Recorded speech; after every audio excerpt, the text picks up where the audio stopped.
My wife sold Dad's watch box for $600. Trash, she said. Daniel needs cash. I was devastated. Then the buyer called. Sir, one watch has something engraved inside. What I found destroyed my marriage and exposed a killer who'd been hunting elderly men for 12 years. My father knew. He left me proof. My name is Roland Hayes. I'm 60 years old, been a building inspector for the city of Columbus, Ohio for the past 32 years. I've spent my life making sure structures are sound, that foundations won't fail, that people are safe in their homes. Ironic, isn't it? I could spot a weakness in a building from 50 feet away, but I missed the rot in my own house. My father, Raymond Hayes, passed away 8 months ago at 83. He died in his sleep, peaceful, the way he lived. Dad was a watchmaker by trade, spent 40 years at Klein & Sons downtown before they closed up in the 90s. After that, he collected watches, vintage pieces mostly, each one with a story. He'd sit at his workbench in the garage, those reading glasses perched on his nose, and he'd tell me about every gear, every spring, every tiny mechanism that made time move forward. When he died, he left me his collection. 8 watches, ranging from a 1940s Bulova to a couple of Swiss pieces I couldn't even pronounce. He kept them in an old mahogany case with brass corners, the kind that clicked when you opened it. That case sat on the shelf in my study for 8 months. I'd look at it sometimes, remember Dad's hands working on those delicate movements, and feel that hollow ache you get when someone's gone for good. This morning, I walked into my study with my coffee. The shelf was empty. I stood there, mug halfway to my mouth, staring at the empty space where the case should have been. The dust outline was still there, lighter than the wood around it. My chest tightened. Monica, I called out. She came in from the kitchen, drying her hands on a dish towel. Her expression was casual, almost bored. What? Where's Dad's watch case? I asked, keeping my voice level. She glanced at the shelf, then back at me. Oh, that. I sold it. The words didn't register at first. You what? I sold it, Monica repeated, waving the towel dismissively. Daniel needed cash for his security deposit. That apartment complex wanted first, last, and deposit up front. Daniel, her 30-year-old son from her first marriage. The same Daniel who'd been between opportunities for the past 2 years, living in our basement rent-free. Those were my father's watches, I said slowly. Trash, she said flatly. Daniel needs cash. They were just sitting there collecting dust. Roland, when was the last time you even opened that case? I felt something shift inside me, something fundamental. How much did you get? $600, she said. Some guy off Craigslist. He seemed thrilled. $600. For 8 watches my father spent 4 decades collecting. For pieces of his soul. You didn't think to ask me first. My voice was quiet now, dangerous. Monica's eyes narrowed. Ask you? You've been moping around for 8 months. Someone had to be practical. Daniel has an opportunity here, a real chance to get back on his feet. I set my coffee down carefully on the desk. My hand was shaking. Get out. Excuse me. Get out of my study, I said, meeting her eyes. Now. She left, muttering something about me being dramatic. I heard her footsteps fade down the hallway, then the sound of her car starting in the driveway. Going to Daniel's, probably, to celebrate their little victory. I sat down at my desk and stared at that empty shelf. 32 years I'd been inspecting buildings, looking for structural weaknesses, making sure families were safe. And I'd missed the termites eating away at my own foundation. My phone rang. Unknown number. I almost didn't answer, but something made me pick up. Mr. Hayes. A man's voice, older, careful. Speaking. My name is Warren Daniels. I bought a collection of watches from your wife this morning. My pulse quickened. Yes, sir, he said, and there was something in his tone that made me sit up straighter. One watch has something engraved inside. You need to come here right now. Warren Daniels' shop sat on the east side of Columbus, tucked between a pawn shop and a shuttered diner. The sign above the door read, Daniels Timepieces, Repair and Restoration, in faded gold lettering. I pulled into the gravel lot. My truck the only vehicle there besides an old Lincoln Continental that had seen better days. Inside, the shop smelled like machine oil and old wood. Glass cases lined the walls, filled with watches in various states of repair. A workbench dominated the back corner, covered with tiny tools and parts one couldn't begin to identify. Sunlight streamed through dusty windows, catching the brass and silver like captured stars. Warren Daniels stood behind the counter. He was tall, maybe 6'3", with white hair and shoulders that still carried the memory of strength. He had to be pushing 80, but his eyes were sharp, assessing me as I walked in. "Mr. Hayes," he said, extending a weathered hand. I shook it. His grip was firm, respectful. "You said you found something." "I did," Warren replied, then paused. "But first, I need to tell you something. Your father and I knew each other." That stopped me cold. "What?" "Raymond Hayes and I were business partners," Warren said quietly. 43 years ago. We ran a watch repair shop together, right here in Columbus. Different location, but same business." I stared at him, trying to reconcile this information. Dad never mentioned a partner. "No," Warren said, his voice carrying old pain. "He wouldn't have. We had a falling out in 1982. Bad one. I did something I'm not proud of, something that broke his trust. We went our separate ways, and we never spoke again." "What did you do?" I asked. Warren's jaw tightened.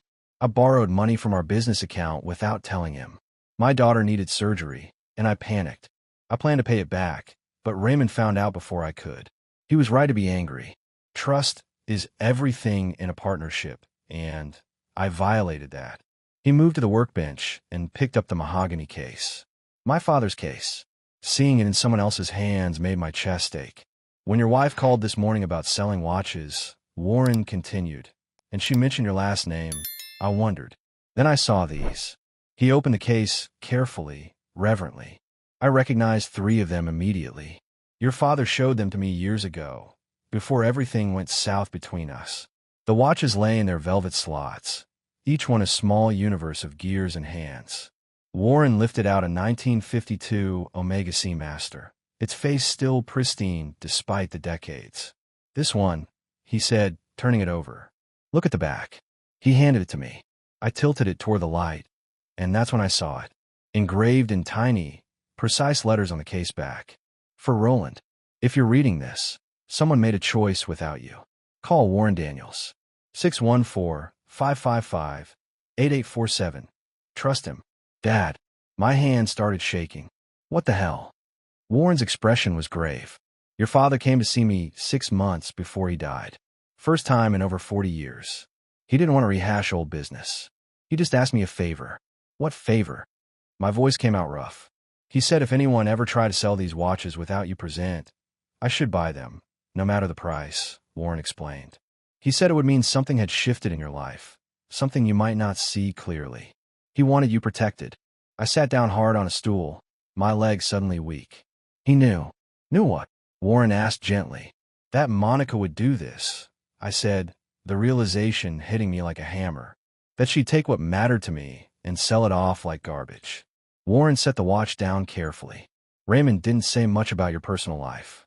Just that he'd noticed patterns, things that worried him. He wanted to make sure you had someone looking out for you, even after he was gone." "Why you?"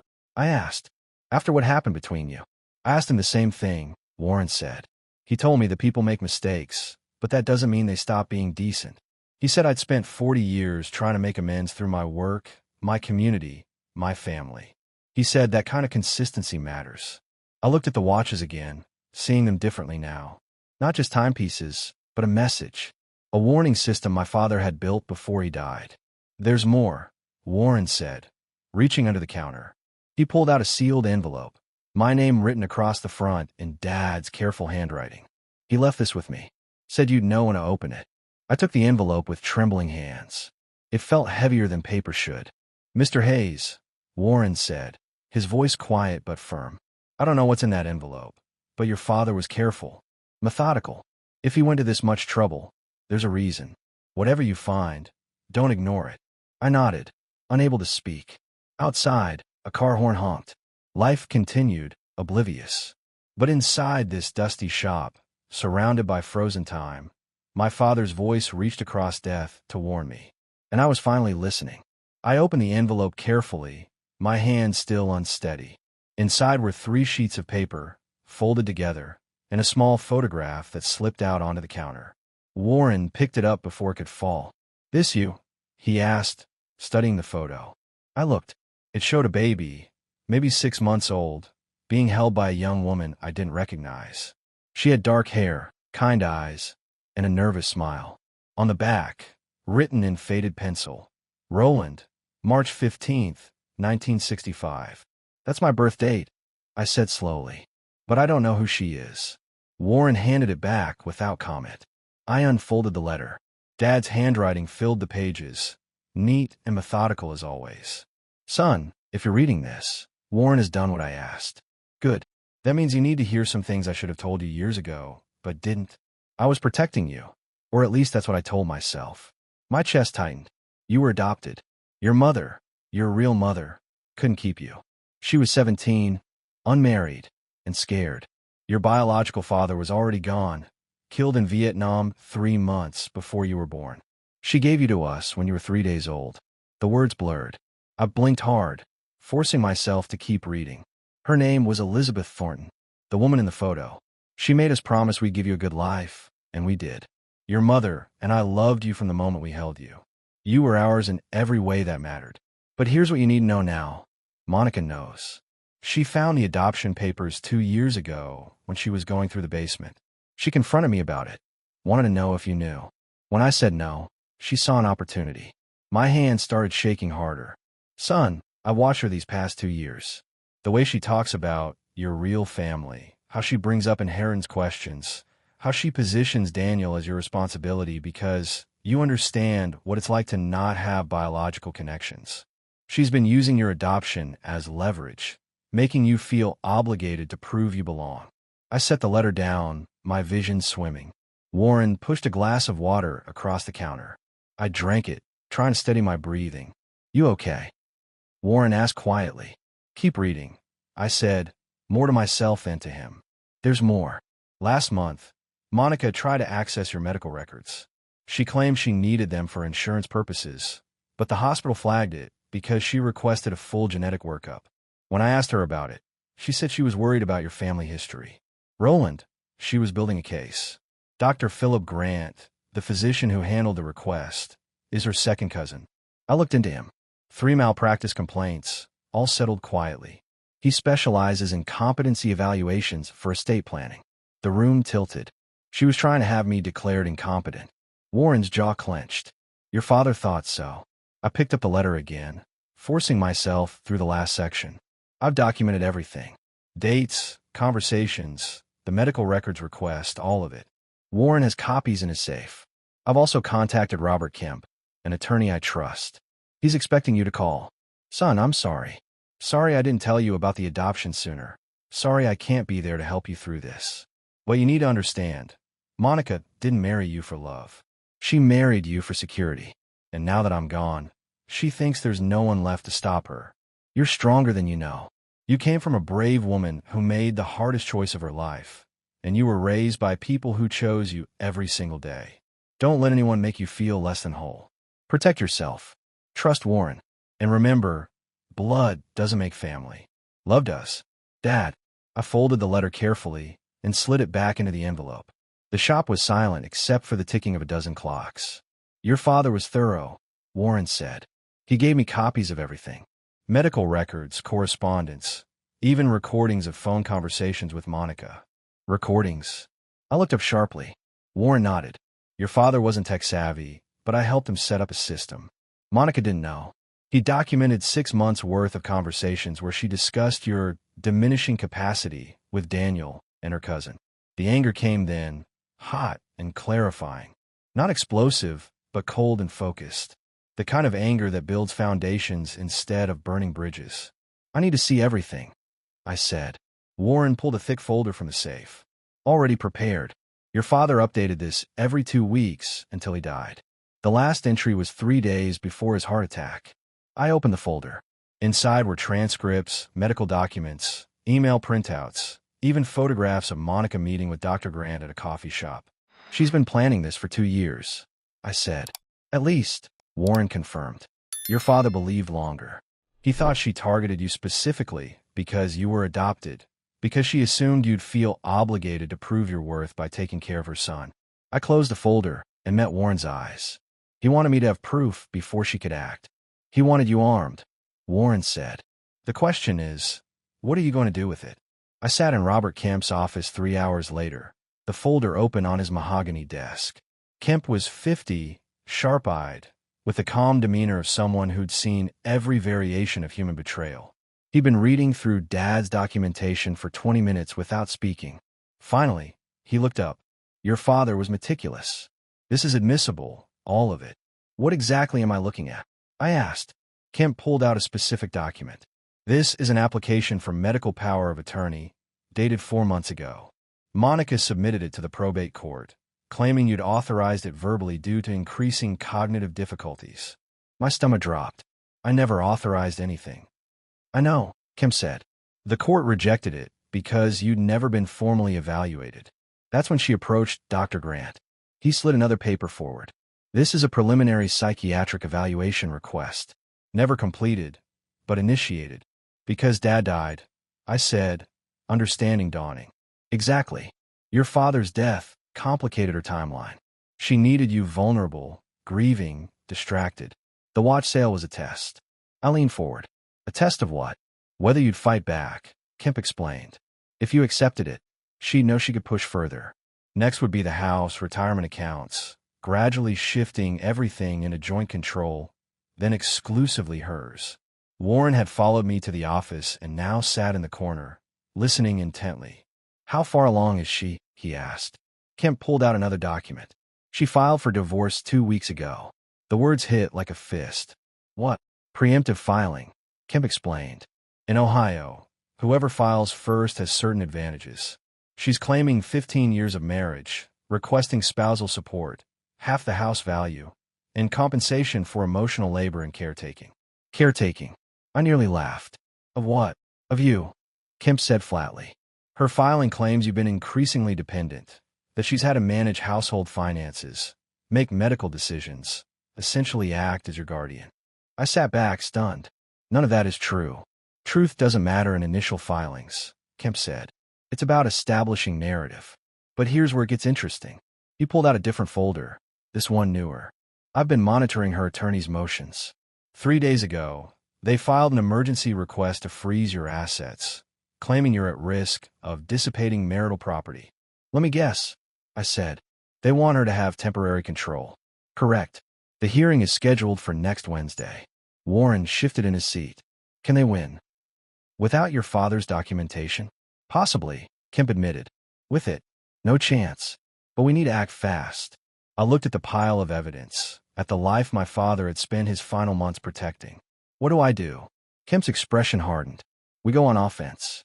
File a counter-motion, present evidence of fraud and manipulation, request a full investigation into Dr. Grant's relationship with Monica, and freeze her access to any joint accounts."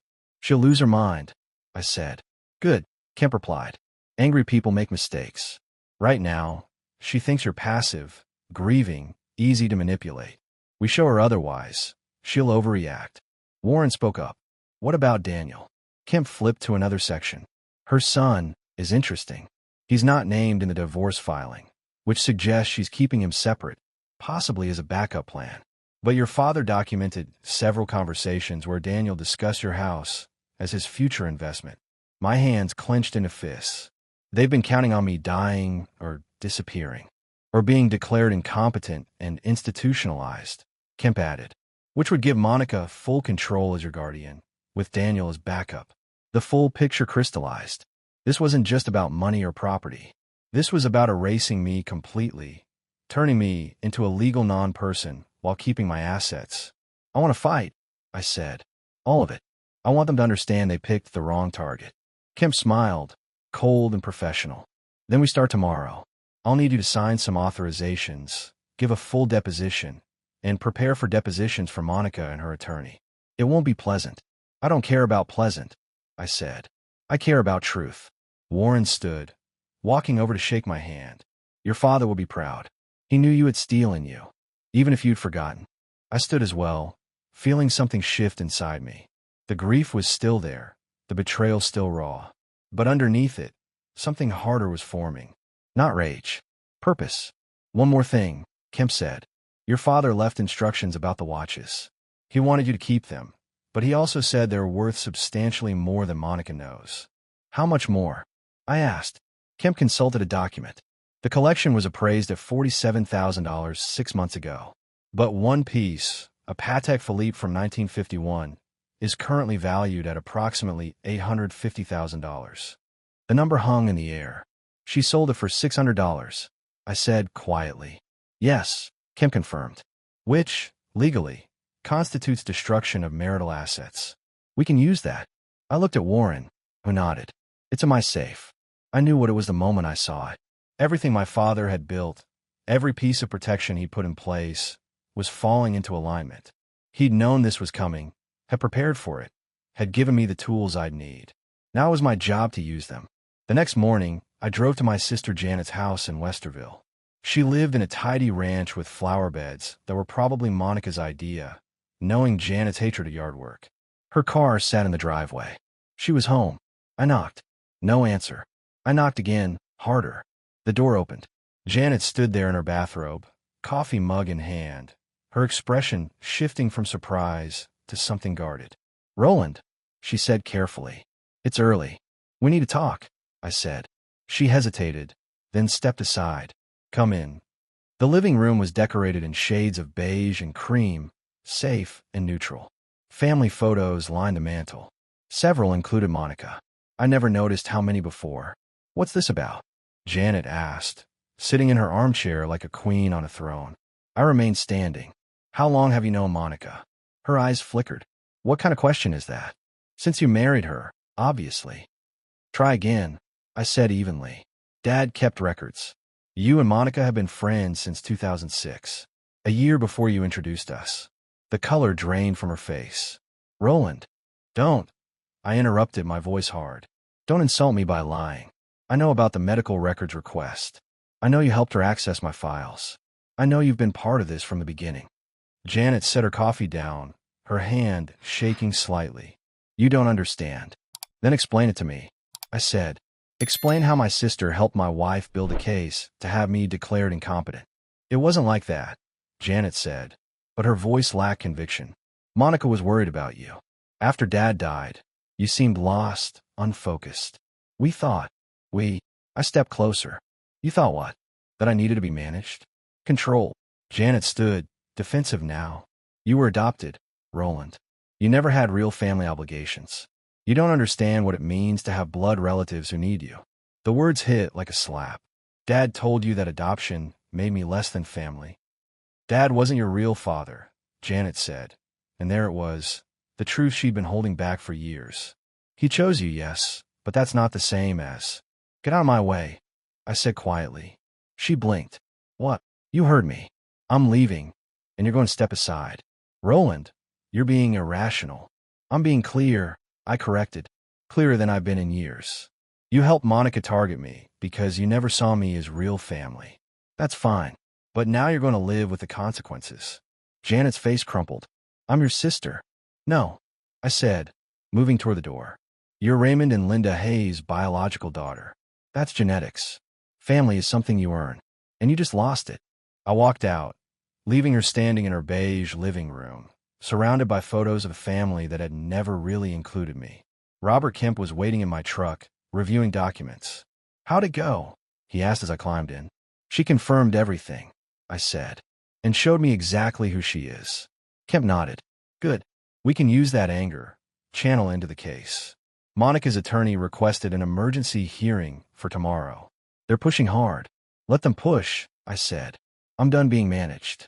The courtroom was smaller than I expected, more office than theater. Judge Andrea Phillips presided, a woman in her 60s with sharp eyes and no patience for nonsense. Monica sat with her attorney, Paul Vickers, a slick-looking man in an expensive suit. She didn't look at me. Kemp laid out our countermotion methodically. He presented Dad's documentation, the medical records requests, the financial irregularities, the recordings of Monica discussing my diminishing capacity. Vickers tried to interrupt. "Your Honor, these recordings were made without Mrs. Hayes' knowledge." "In her home," Kemp interrupted smoothly, "which Mr. Hayes' father owned and where he had every right to record. Ohio is a one-party consent state." Judge Phillips reviewed the transcripts in silence. Finally, she looked up at Monica. "Mrs. Hayes, Did you attempt to access your husband's medical records without his authorization? Monica's composure slipped. I was concerned about his health. Yes or no, Mrs. Hayes? Yes, but did you request a psychiatric evaluation without his knowledge or consent? Silence. Mrs. Hayes, answer the question. I was trying to help him, Monica said, her voice rising. His father had just died. He was clearly struggling. Your Honor, Kemp interjected. We have evidence that Mrs. Hayes began planning these actions 2 years before Mr. Hayes' father passed away. He presented the timeline, the documents, the email to the appraiser about the watches, the transfers to Daniel's account. Judge Phillips' expression grew colder with each piece of evidence. Mrs. Hayes, she said finally, this court finds sufficient evidence of financial impropriety and potential fraud to warrant investigation. All joint accounts are hereby frozen pending full audit. Emergency spousal support is denied. Temporary possession of the marital home is denied. Monica's face went white. Your Honor, I have nowhere to go. You have a son with an apartment, apparently funded by your unauthorized transfers, Judge Phillips said dryly. I suggest you stay there. This case is remanded for full discovery. We'll reconvene in 30 days. The gavel fell. Monica turned to me then, her mask finally dropping. The look in her eyes was pure hatred. You'll regret this, she hissed as she passed. I met her gaze steadily. No, Monica. You will. Warren called 3 days after the hearing. I've been working on something, he said. Can you come to the shop? I drove over immediately. Inside, Warren had the watch collection spread across his workbench under bright lights. He'd been examining each piece methodically, using magnification equipment I didn't understand. What did you find? I asked. He picked up a 1947 Hamilton. Your father was methodical, right? Everything had a purpose. Always, I confirmed. Then why would he collect 8 watches but only engrave a message on one? Warren turned the Hamilton over, showing me the smooth, unmarked case back. I started thinking about the others. What if there's more? He reached for a small screwdriver and carefully opened the case back. Inside, beneath the movement, was a tiny folded piece of paper, sealed in a plastic sleeve. How did you know? I asked. I didn't, Warren admitted. But your father and I used to hide notes in watch cases when we worked together.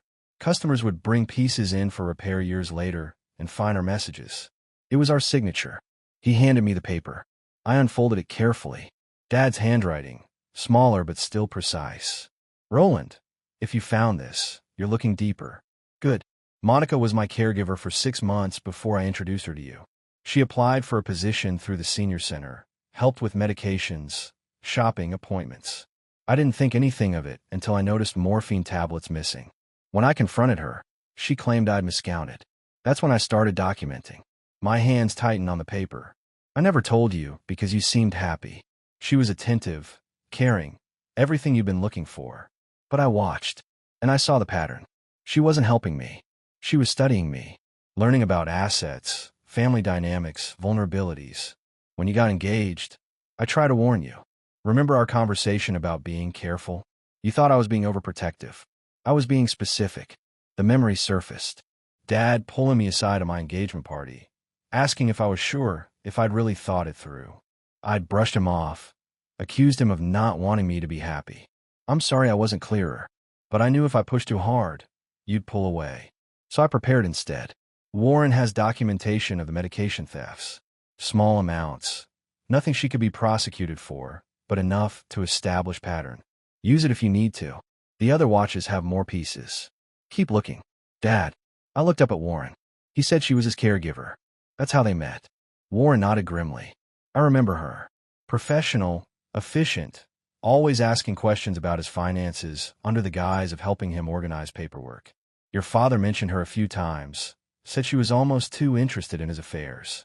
Why didn't he fire her? He did, Warren said. 2 weeks before he introduced you to her. Told her services were no longer needed. Then she showed up at your construction site with coffee and lunch, claiming she'd heard you worked long hours. The pieces clicked into place with sickening clarity. She targeted me because of Dad. She targeted you because you were his heir, Warren corrected. And because as an adopted son with no other family except Janet, you were vulnerable. Easy to isolate, easy to manipulate. I set the paper down, my jaw clenched. What about the other watches? Warren had already opened 3 more. Each contained another note, each revealing another layer of Monica's planning. Medical records she'd copied, financial documents she'd photographed, conversations she'd recorded with Dad where she carefully probed about his estate plans. She was building a profile, I said. For years, Warren confirmed. Your father documented all of it. He knew if he went to the police with medication theft claims, it would be his word against hers. But this. He gestured to the notes. This is a pattern of predatory behavior, spanning 5 years. Can Kemp use this? I asked. Every word, Warren said. Your father made sure everything was dated, witnessed where possible, and corroborated with external evidence. He even had the senior center director confirm Monica's employment and termination. I picked up the Patek Philippe, the $850,000 piece. What about this one? Warren's expression grew somber. I haven't opened it yet. Your father said that one was special, that you'd know when you were ready. I turned the watch over my hands, feeling its weight, its history. I'm ready now. Warren handed me the tools. Then you should be the one to open it. My hands were steady as I worked. The case back released with a soft click. Inside, beneath the pristine movement, was another note. But this time there was something else. A small brass key, identical to the one from the Omega. I unfolded the paper. Son, this key opens a safety deposit box at First Community Bank, box 247. Inside is everything you need to finish this. Evidence I couldn't risk keeping at home. Proof that will end any doubt about Monica's intentions. But more than that, there's something I need you to know. Being adopted never made you less my son. It made you more. Because I chose you.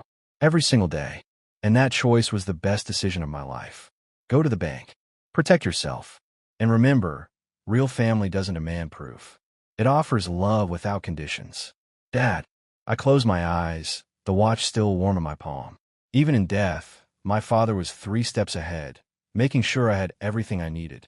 There's a bank box, I said to Warren. He nodded. Then we go to the bank. The bank manager, Susan Yates, remember my father. Mr. Hayes was very specific about access protocols, she said, leading us to the vault. Only you, with that specific key, and only with photo identification. The box was larger than I expected. Inside were 3 thick folders, a USB drive, and a sealed letter marked Open Last. I started with the folders. The first contained medical records, not Dad's but Monica's. Employment history from 3 different senior care agencies. Each termination marked resigned, but with notes in the margins. Client reported missing medications. Family expressed concerns about financial questions. Inappropriate boundary discussions. She'd done this before, I said aloud. Warren, reading over my shoulder, pointed to a highlighted section. Your father tracked her employment history back 12 years. Same pattern at every job. 6 months of exemplary service. Then sudden resignation, right before families started asking questions. The second folder contained financial records. Bank statements showing Monica's accounts before and after each caregiving position. Small deposits, $5,000 here, $8,000 there, always within months of leaving a client. Gifts, Warren said, or blackmail. The third folder was correspondence. Letters from families of Monica's former clients, all expressing gratitude for her care, but also mentioning unusual requests. She asked about my father's will. She seemed very interested in his property holdings. She suggested I might need help managing his affairs. I opened the USB drive on the bank's computer. Video files, dozens of them. Dad had installed cameras in his house after hiring Monica. The footage showed her going through his desk, photographing documents, making phone calls in his living room when she thought he was asleep. In one video, she was on the phone with someone. I turned up the volume. He's got more than I thought, Monica's voice said clearly. The son is adopted, no biological claim. If I can position this right, we're looking at least $800,000 between the house and retirement accounts. Warren's jaw clenched. Who was she talking to? I fast-forwarded through more videos until I found another call. This one with video of the screen she was looking at. A contact name, Janet Hayes. Your sister was in on it from the beginning, Warren said quietly. The final video was dated a week before Dad died. Monica, alone in his house, going through a filing cabinet. She pulled out insurance documents, photographed them, then made another call. He's getting suspicious, she said. Asked me about the morphine. I think we need to move faster. Once he's gone, Roland will be vulnerable. Grieving, alone, easy to manage. She paused, listening. No, Janet agrees. He'll lean on family. That's when we consolidate control. Medical power of attorney first, then financial. The adoption angle gives us leverage. He'll do anything to prove he belongs. I stopped the video, my hands shaking with controlled rage.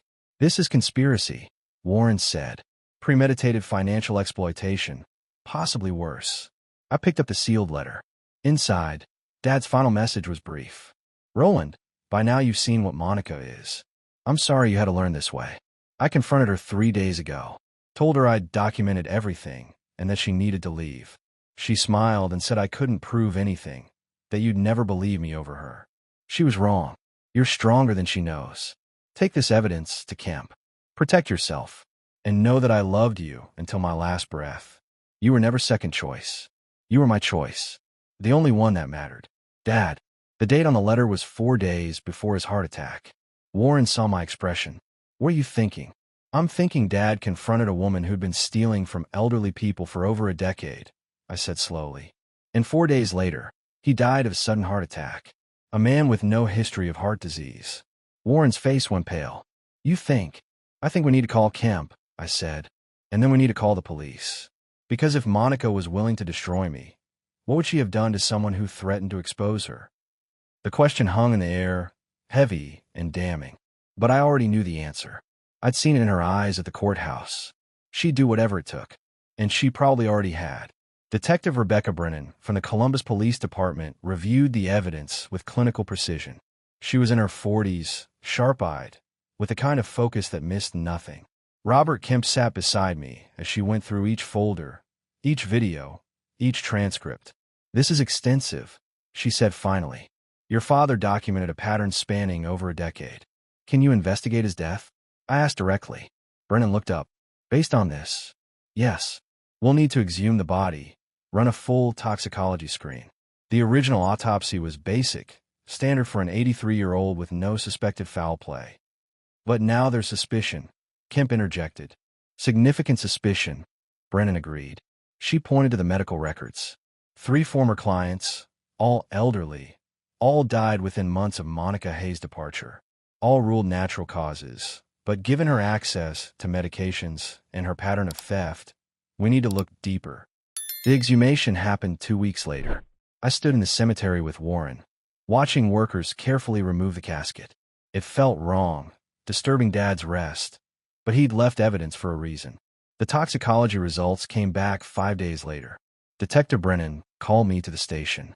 Your father had lethal levels of digoxin in his system, she said without preamble. It's a heart medication, but he wasn't prescribed it. In high doses, it causes cardiac arrest that mimics natural death. My vision tunneled. Monica killed him. We believe so, Brennan confirmed.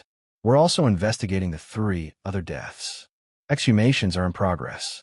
But Mr. Hayes, your father's documentation, gives us probable cause to arrest Monica on suspicion of murder.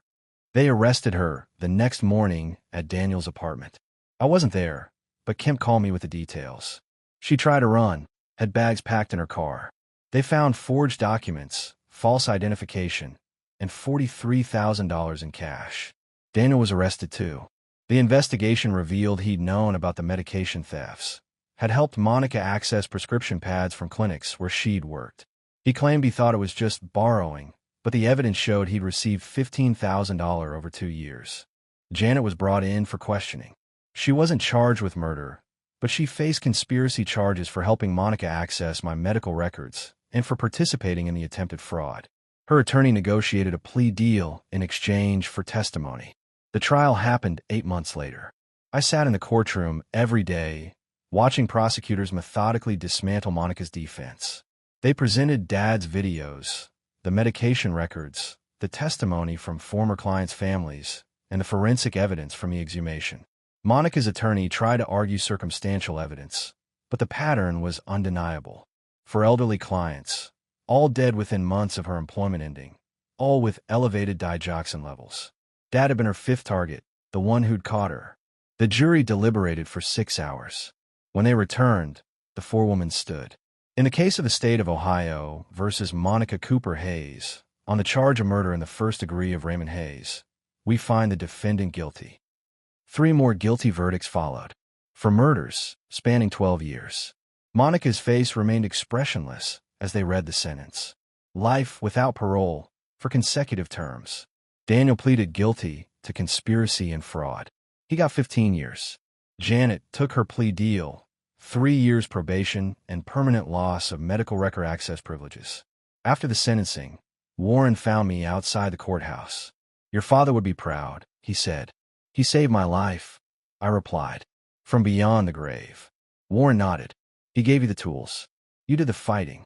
9 months after the trial, I stood in my garage with a mahogany watch case open on my father's old workbench. Warren had restored each piece to perfect working condition. The Patek Philippe alone had been valued at $870,000 after authentication, but I wasn't selling it. I made some changes in those 9 months. Sold the house, the one I'd share with Monica. Too many ghosts. Bought a smaller place in Upper Arlington with a dedicated workshop space. Warren had been teaching me watch repair, said I had my father's steady hands. The divorce was finalized 3 months ago. With Monica in prison, it went quickly. No alimony, no property division, just dissolution. I'd recovered the $47,000 she'd transferred to Daniel from his accounts before sentencing. It went into a trust for Catherine Thornton's grandchildren, the biological family I'd never known. I'd contacted Elizabeth Thornton, my birth mother. We'd met for coffee twice. She was in her 70s now, frail but kind. She wept when she saw me, kept saying she'd wondered every day if she'd made the right choice. I told her she had. My parents, Raymond and Linda Hayes, had given me everything. Janet had written from probation. I hadn't responded. Some betrayals don't heal with time. The building inspector position felt different now. I'd always been good at spotting structural weaknesses. Now I understood why. Growing up adopted, raised by a watchmaker who showed love through careful attention to detail, I'd learned to see what others missed, to look beneath surfaces, to trust but verify. Warren appeared in the garage doorway, carrying 2 cups of coffee. "You ready for today's lesson?" he asked. "Always," I said. We'd formed a partnership, Warren and I, Daniels and Hayes Horological Services, restoring the business he and Dad had built 40 years ago, before pride and mistakes tore it apart. This time, built on honesty and shared purpose. As we worked on a vintage Omega, my phone buzzed. A text from Robert Kemp. Civil suit settled. Monica's former employers are paying restitution to victims' families. Your father's documentation made it airtight. I smiled. Dad's final gift kept giving. "Good news?" Warren asked. "The best kind," I replied. "Justice for people who can't fight for themselves anymore." Warren nodded. Raymond would approve. I picked up the Patek Philippe and turned it over. On the caseback, I'd had a new inscription added beneath Dad's original message. For Raymond Hayes, who taught me that family is choice, love is action, and time is the most valuable thing we can give. Your son, Roland. That evening, I sat on my new porch with a glass of bourbon, watching the sunset. The watch collection sat inside, each piece keeping perfect time. Dad's legacy, preserved and honored. My phone rang. Elizabeth Thornton. "Hello." I answered. "Roland," she said softly. She still sometimes called me by my birth name before correcting herself to Roland. "I was thinking about your father today. I never got to thank him for raising you so well." "He knew," I said. "That's what mattered." We talked for an hour about small things. The weather, her garden, my business with Warren. Normal conversation between 2 people learning to know each other without the weight of past decisions crushing every word. When we hung up, I sat in the quiet evening, feeling something I hadn't felt in years. Peace. Not happiness exactly, not yet, but the solid certainty that comes from standing on firm ground. Dad had given me that, not through blood, but through choice, through careful preparation and unconditional love, through teaching me to see clearly and trust carefully. The watches ticked inside, 8 small universes marking time's passage, each one a reminder that the most important moments aren't the ones that happen to us, but the ones we choose. Dad chose me. Warren chose redemption. I chose truth. And time, patient and precise, kept moving forward, just like it should.